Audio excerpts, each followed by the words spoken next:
একটু কঠিন হবা, রুক্ষ হবা, পাথরের মতো এক একটা কথা কইবা, সিদ্ধা হয়। আলহামদুলিল্লাহ। পোলাপান সে কঠিন স্লোগান দিছি কিনা? দিছি কিনা? দিছি। তার ফল হইছে। ফল হইছে এখন মোটামুটি নরমের হাবভাব শুরু হয়ে গেছে। নরমের হাবভাব শুরু হয়ে গেছে তাহলে আমাদের এই যাদেরকে দাবিয়ে দিয়েছে, নাম শুনলেই ওই ১৫ বছরে গুলি করে দিয়েছে, গুম করে দিয়েছে, কারারুদ্ধ করে দিয়েছে, হাত-পা কেটে জীবনের তরে ভঙ্গ করে দিয়েছে। ঠিক না? কতভাবে দাবিয়েছে, আমাকেও তো দাবিয়েছে, আমার বক্তা ভাইগুলিরে দাবিয়েছে। আজকে বক্তারা সারা বাংলাদেশ দাপিয়ে বেড়াচ্ছে। ঠিক না? আজকে নি তাহলে আয়াম দেখেন আল্লাহ বলছেন, "ওহলো জানাও দাচ্ছ, নিজামীরে ফাঁসি দিয়েছ, মুজাহিদের ফাঁসি দিয়েছ, সাইদকে হত্যা করেছ, একেকজন নিরপরাধ নেতাগুলিরে এনে এনে ফাঁসি দিয়ে দেবেছ, শেষ করে দিলা। হ্যাঁ, শেষ হবে না। আজকে মাস্টার শফিকুর রহমানকে দেখো, বাংলাদেশ না বিশ্ব নেতা। হ্যাঁ? বিশ বাহ! হয়তো কেউ ভাবতে পারেন যে হুজুর দলের কথা কন, আসলে দলের কথা কই না। মানুষের একটা স্টেজ হয়, একটা পর্যায়ে যায়। তখন সে দলের থাকে না। তখন সে গোটা জাতির হয়ে যায়। তখন সে গোটা বিশ্বের হয়ে যায়। ওদেরকে টানতে হয়, ওদেরকে সমর্থন দিতে হয়। যে মাস্টার শফিক সাহেব আমার সাথে একসাথে জেলে ছিল, কি অসহায়, আমি যে অসহায় উনিও সেই অসহায়। আমি যে জেলের ভাত খাওয়ার পর্যায়ে গেছি, উনিও সেই জেলের ভাত। ঠিক না? একটা কম্বল ওনার ওখানে দেবে। যেহেতু আমি ছিলাম, আমি আগে থেকে ওই বিল্ডিং এ ছিলাম। সূর্যমুখী হল, কেরানীগঞ্জ। এখনকার যে তাজুল ইসলাম সাহেব, কোন তাজুল ইসলাম? ট্রাইব্যুনালের ট্রাইব্যুনালের দুঃসাহসী প্রসিকিউটর। উনি ফোন দিয়েছিলেন আমার ছোট ভাইকে যে, "কাজী সাহেবকে বলো, আমির সাহেবকে একটা কম্বল কিভাবে পৌঁছানো যায়?" আপনারা বললেন, "আমি তো তখন কুতুব। যে এখানে অনেকদিন থেকে আছি তো। তখন আলেমরা হুজুররা থাকলে তো জেলা বলেন, পুলিশ বলেন, সবাই ডরে ভয়ে হোক আর যেমনি হোক একটা মানে। বুঝেন না? যে মানে আ সেই আমির সাহেব, শফিক সাহেব, উনার ছেলে, আমি যে রুমে বন্দি আমার সামনের রুমে উনার ছেলেকে রাখা হয়েছিল দেখছি। আজকে দেখেন সেই শফিক সাহেব আজকে কোথায়? আজকে সমস্ত ইউরোপীয় ইউনিয়ন ২৭-২৮ দেশের রাষ্ট্রদূতেরা আসে তার সাথে সাক্ষাৎ করার জন্য। আল্লাহু আকবার। ধন্যবাদ দেন। আমি যখন আমার পরিকল্পনা হইলো যেগুলিরে দাবাই রাখছ আমি নেতা বানাই দিব। ও বকিতে টেকাস ফকিন্নি হতে পারলে টাকা দিতে পারস না। আমি তখন মারমু। কি মারবি তুই? তুই কি মারবি? একটা তো মাইনা দেখছ। হ্যাঁ? হাদি কো একটাই আছিল। এখন ৪ কোটি হাদি। ৭ কোটি হাদি। একেকটা স্ত্রী বলে হাদির থেকেও ছায়া যাবে। কারণ পরবর্তী সংস্করণ গুলা। যেমনি বলবি আল্লাহ নারায়ে তাকবীর।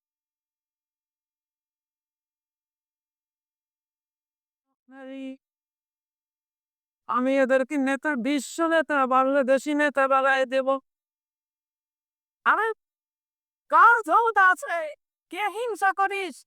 তোর জালে তুই জলে পড়ে ছাই ভস্ম হয়ে যা। আমি তেমন কুত্তাবতী পারবি। তুই পারবি কি?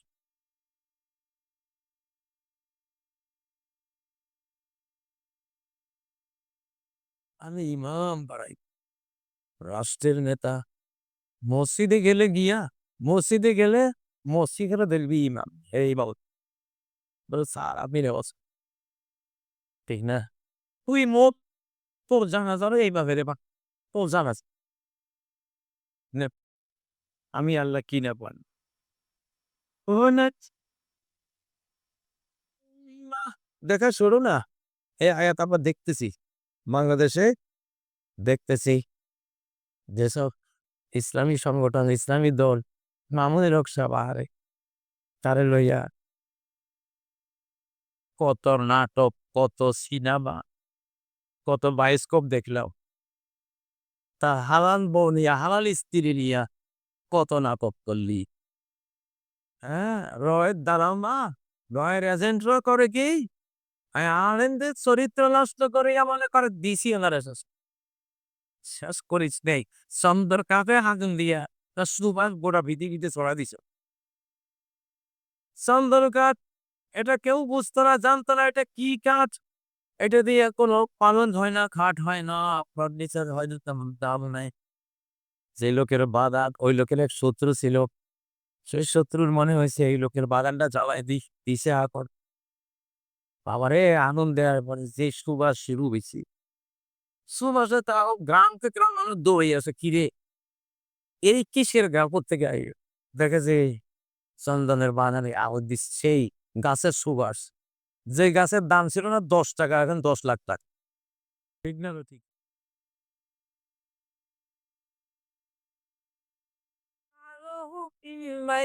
মাহমুদুল হাসানকে আল্লাহ নেতা বানাবেন, বাংলাদেশের একজন জাতীয় নেতা বানাবেন। তার পরিকল্পনা ফকিন্নির ভোটেরা চেষ্টা পারছিস? আর পারবি? পারবে না, পারবে না। তেরা এমন পরিবেশ আইতেছে আমাদের 4 কোটি যুবক, 4 কোটি নেতা কয়টা মানুষ? বাঙালিদের যা ব্রেন আল্লাহ দিছে, যা ব্রেন আল্লাহ দিছে, রিক্সা আলাদা যদি ফালানোতে বসাই দিই সুন্দর চালাই দেবো। টিপটা হয় পণ্য বিক্রি করে 250, 350, 200, তিনটে হইলি 150 নেন। হুম, কি ব্রেনটা! 250, 350, 200 বলি 150 হয়তো কত। এখন যে শুনে সে ভাবছে এই লোক মানে হিসাব জানে না। কি কি মহামূল্যবান জিনিস নেট। আসলে ওই হিসাব করেই এটা 150 টাকা জিনিসই। কিন্তু সে মার্কেটিংটা করছে কি? 250, 350, 200 সমান সমান কত? 150। এখন যে হঠাৎ করে যে বুঝে নাইছে যে আহ! আসলে তো 350 টাকা জিনিসই, 250 টাকার জিনিস, 200 টাকার জিনিস কিন্তু সে হিসাব জানে না দেখিয়া ৩ ওটা মিলাইয়া ১৫০ টাকা কেজি বোকাতে নিয়ে দিতা। চুরি কিনতে ও ১৫০ টাকা সে আকর্ষণ করার জন্য ২৫০, ৩৫০, ২০০ বানাইছে। ঠিক না ভাই ঠিক? এরকম প্লেন এই যে বাঙালি তুমি রিক্শাওয়ালা তো বসাই দিস না। সুন্দর চালাইবে বটে। ইনশাআল্লাহ। ঠিক না ভাই ঠিক? একদিন রংপুর গেছি, ভরা বর্ষা। বর্ষার ভিতরে বিলের মাঝখানে পানি গলা সমান পানি। বিলের মাঝখানে বসে একটা লোক ভিজতেছে। কিরে বাপ! এইটা কি হওয়ার কাজ? লোক চারদিকে সাগরে, সাগরের মাঝখানে কে ভিজতেছে? পরে অনেকক্ষণ দাঁড়ায় গবেষণা করলাম। জিজ্ঞাসা করলাম, "ভাই একে বোকা লোক নাকি ভিজতেছে?" কয় না বোকা না। সে একটা লাইন বানাইছে ড্রেনে। ড্রেন বানাইয়া ড্রেনের মাথায় আলতা বসাইছে। আলতা বসাইয়া ওই মাথায় বসে হিজতে আছে। হিজতে না একটা স্রোত হইব। স্রোত হইলে ওই মাথায় মাছে মরবে কেমনি? মনে হয় এদিকে নতুন রাস্তা বাইর।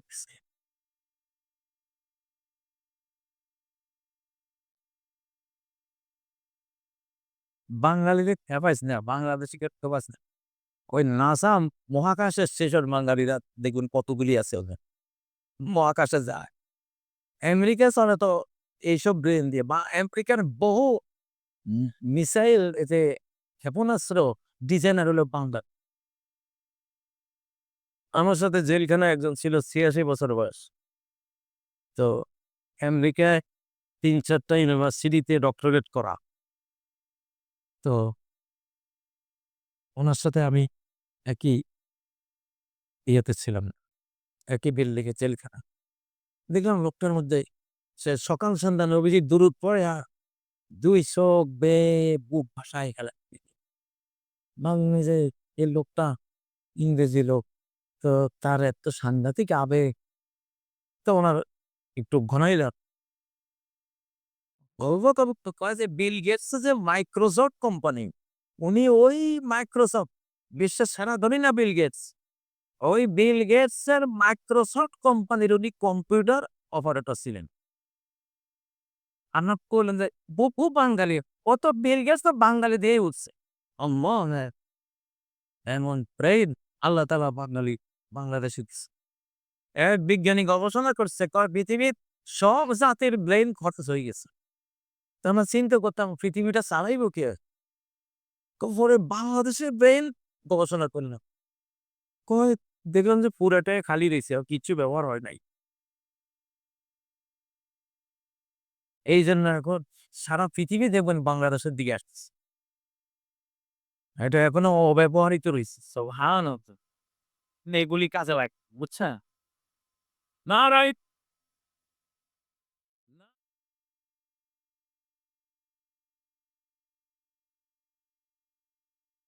যে বুড়িকে রেজাকার কইছো আমি এ বুড়িরে নেতা বানাই দিমু। তোর জাতির নেতা। জঙ্গি কইছ, মৌলবাদী কইছ, তারপরে সন্ত্রাসী কইছ। ঠিক না? আমি আল্লাহ ওদেরকে দিয়েই তো করে শাসন করা। হুম? বাইরে এমন একটা যুগ শুরু হয়েছে, আল্লাহ জমিনের জঙ্গি বানায় দিব। মাটির পৃথিবী জঙ্গি হয়ে যাবে। এমন কম্পন সৃষ্টি করব। কারণ এই আল্লাহর মহাবিশ্বে সবাই মৌলবাদী। সবাই আল্লাহওয়ালা। সবাই কি? সবাই আল্লাহওয়ালা। সাগর যদি আল্লাহওয়ালা না হইতো, কিভাবে মুসা আলাইহিস সালামকে চিনল আর পার করে দিল? কিভাবে আল্লাহ দুশমন ফেরাউনকে চিনল আর ডুবাই দিল? ঠিক না বেঠিক? তাহলে সাগরও মৌলবাদী। তুই যদি লাভ দেস, আমরা ধরো দৌড়ে দিলে তুই যদি সাগরে লাভ দেস, সাগরও তোরা খাইবো। তবে তুই কই লাভ দিয়ে আইলি? আমি তো মৌলবাদী। আমি তো হুজুর গোদারের লোক। ঠিকই। ও সাহানা।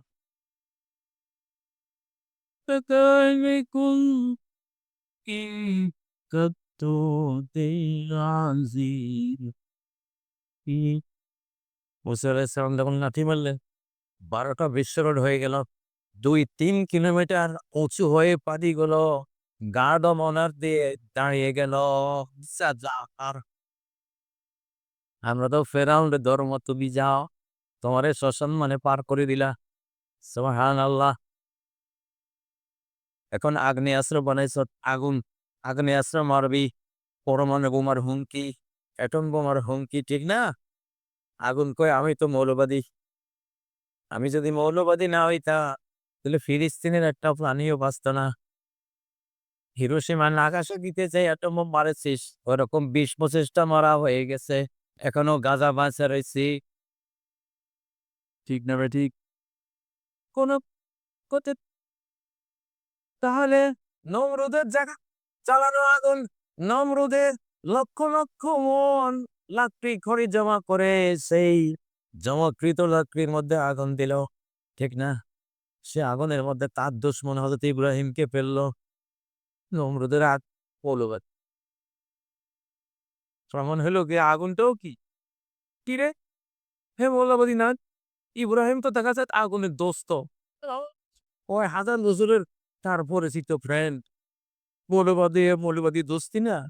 তা আগুন মৌলবাদী না হলেই জ্বালায় না কেন? আর নমরুদ বইসা বইসা চিন্তা করতেছে, হায় রে! এটা কি করা? যেখানে দিমু ওইখানে সবাই তো মৌলবাদী। সত্তার মশাও মৌলবাদী। ঠিক না? মশা কি? ও ভাই আমার কোনটা ধরবা? এপ্টি। মাটি যদি মৌলবাদী না হয়, তো কারণকে কিভাবে তলাইতো? মুসারে কিচ্ছু কয় না। মুসা আলাইহিস সালামের গভর্নমেন্ট সব ঠিক রাখছে। কারণ হলো কয় তুই আমার বন্ধুর লগে ডিস্টার্ব করছ। তোরে শেষ। খালে ফেলাইছি, ঠিক না? ডাইনে বামে সামনে পিছনে উপরে নিচে সব মৌলবাদী। কই পালাবি? সবচেয়ে বড় মৌলবাদীর মধ্যে একজন হইল কবর। মৌলবাদী ৪ টা বছর শুরু হয়ে যাবে জাহান্নামে বাঁচার উপায়। 4টে প্রশ্নই মৌলবাদী প্রশ্ন, সিরিয়াস মৌলবাদী। মান রব্বুকা, তোমার রব কে?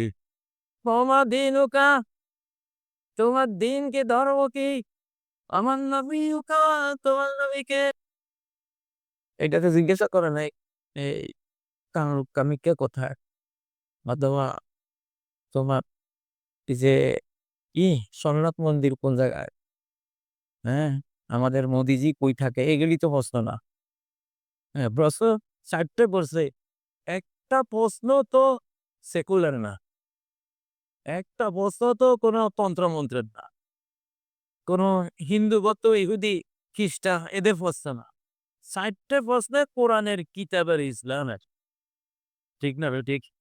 তাহলে কবর তো পুরাই মৌলবাদের আস্থা।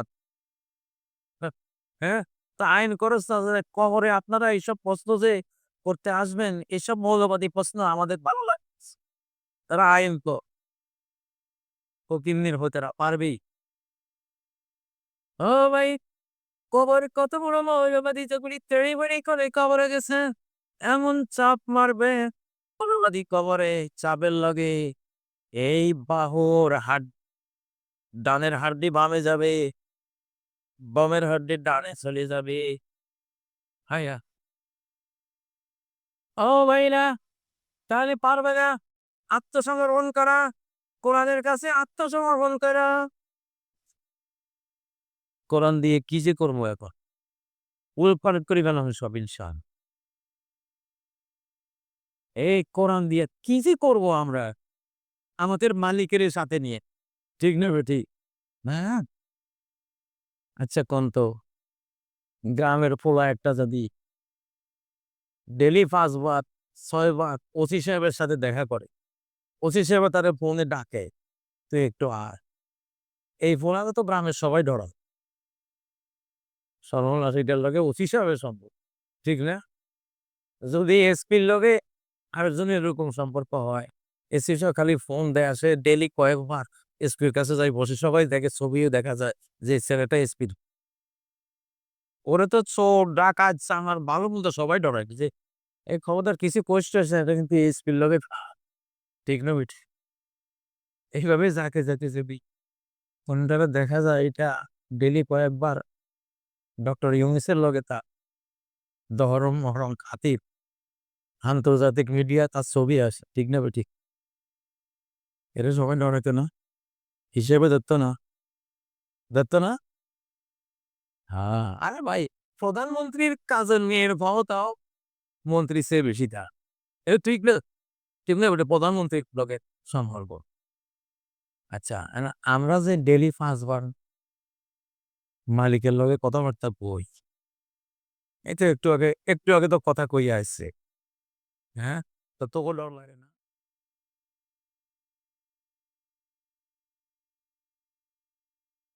কয় জিনিস আছে না, কোরআন যখন মালিকের লগে কথা কই, কোরআন যখন তাফসীর পড়ি, মালিকের সাথে কথা চলে, ঠিক না ঠিক? আর কি লাগে রে, কি চাস, কি চাস, মালিকের ডাইরেক্ট সম্পর্ক। তুই করবি কি রে হতির পুত, তোর মরণ ঘনাইছে ঠিক হয়ে যা, ঠিক না বে ঠিক? না, আমার বান্দা বান্দি যেগুলিকে তোরা হীনবল, দুর্বল, অধিকার বঞ্চিত, লাঞ্ছিত, দেশান্তরিত, অপদস্থ, অপমানিত, কারারুদ্ধ, এত কিছু করেছিস, আমি আজ ওদেরকে বিশ্ব নেতা বানাব। 2 নম্বর গেল, 3 নম্বর,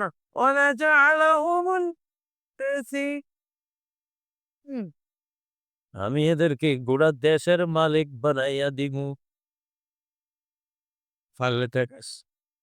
কি কন,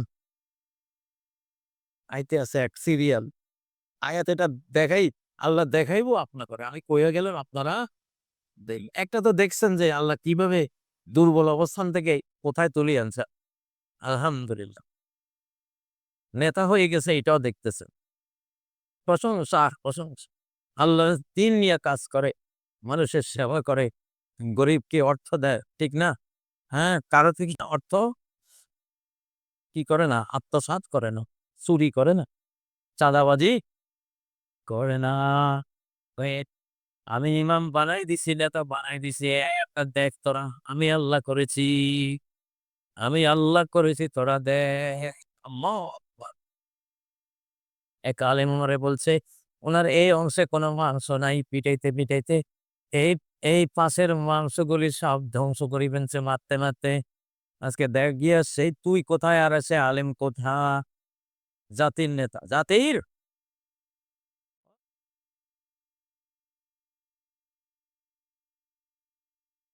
আমি ওদেরকে ওয়ারিস বানাবো, উত্তরাধিকারী বানানো বাংলাদেশে এবং সারা পৃথিবীর ৭ মহাদেশে।